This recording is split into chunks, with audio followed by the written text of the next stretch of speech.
Okay, be honest. How many of you have ever been in a situation like this? You're trying to eat healthy, but there's a plate of cookies in the kitchen. You tell yourself, I will only have one. You use all your willpower. You resist for a while, but eventually you give in. And then you feel guilty, thinking, if only I had more self-control. For the longest time, I thought self-control was a personality trait. Something you either have or you don't. I'd see people who were fit or productive and think, wow, they have so much more willpower than me. But Chapter 7 of Atomic Habits completely shattered that myth. It turns out, the people who are best at self-control are the people who use it the least. And today, you're going to learn their secret.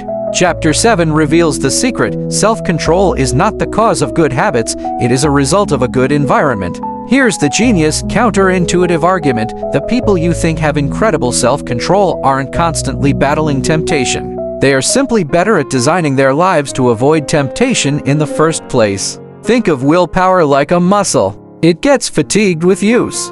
Every time you resist that cookie, you're draining a little bit of your willpower battery. Eventually, it runs out. The most disciplined people don't stand in the path of temptation and try to resist. They are incredibly skilled at not letting temptation cross their path at all. James Clear puts it perfectly, you can break a habit, but you're unlikely to forget it. So the question isn't, how can I resist? The question is, how can I make the cue invisible? So how do we actually do this? We stop trying to be more disciplined with ourselves and start being more disciplined with our environment.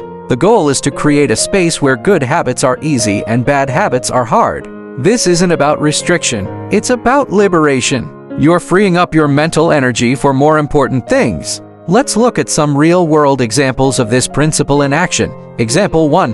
The food environment, the no willpower way.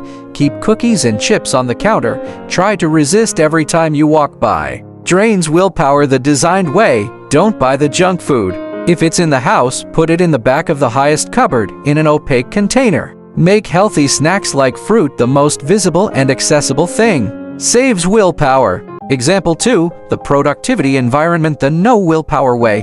Keep your phone on your desk with notifications on and try to ignore it. Drains willpower, the designed way. During deep work, put your phone in another room or use a website blocker to make distraction literally impossible. Saves willpower. Example 3. The financial environment, the no willpower way. See something you want online and try to talk yourself out of buying it. Drains willpower, the designed way. Unsubscribe from marketing emails. Delete shopping apps from your phone. Make it harder to impulse buy. Saves willpower. You get it. It's not you vs the cookie. It's you vs the environment that contains the cookie. And you can design that environment. Time for action. We're going to do a challenge that will save you willpower for the rest of the week. Pause this video. I want you to think of one bad habit that consistently drains your willpower. It's that thing you're always trying to resist. Now, I want you to answer this question. What is one single practical way I can make the cue for this habit invisible or hard to access? Scrolling in bed? Charge your phone in the kitchen tonight? Snacking at night?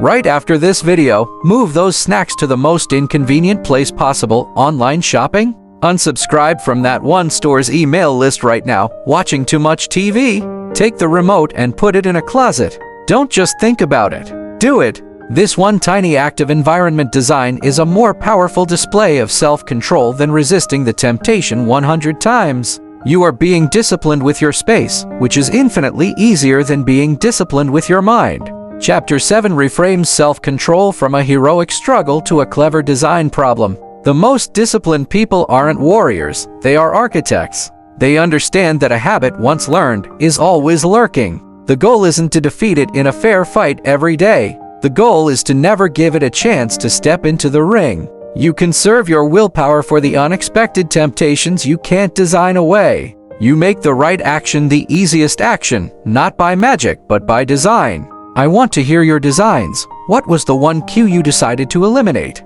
Share your strategy in the comments. Let's build a treasure trove of ideas for avoiding temptation. If this reframe was helpful, if it made you feel like self-control is more achievable than you thought, please hit the like button. It helps others find this liberating message. Subscribe for the next chapter, where we'll make habits not just obvious, but incredibly attractive. Thanks for watching. Go be the architect of your world. I'll see you in the next one.